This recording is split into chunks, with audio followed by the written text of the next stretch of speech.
Hello বন্ধুরা, আমরা finally চলে এলাম দেখো দীঘাতে।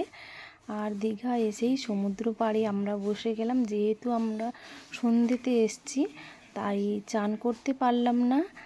আর সমুদ্র সৈকতে বসে আমরা ওখানে কফি খেলাম।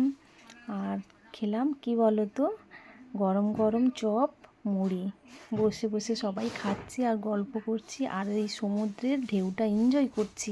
তোমরাও কি এভাবে এনজয় করতে চাও? তাহলে তোমরাও চলে এসো, খুব ভালো লাগবে।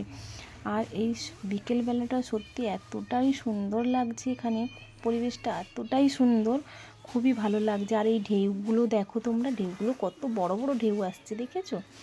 কি দারুণ লাগছে, তাই না? আর বিকেলে দেখো ওই একটা বড় ঢেউ আসছে, দেখো কত বড় ঢেউটা, দেখেছো? খুব ভালো লাগলো।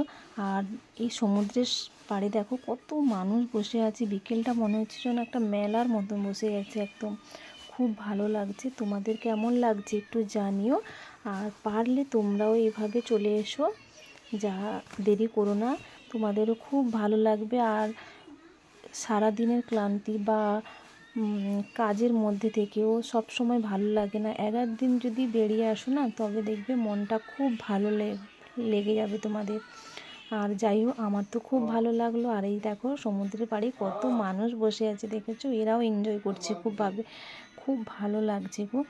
আর আমি তো আজ চলেই গেছিলাম, ভাবছিলাম যে স্নান করব, কিন্তু স্নান করতে পারলাম না সমুদ্রে, যেহেতু সন্ধ্যা তো হয়েই গেছে, দেখতেই পাচ্ছ তোমরা।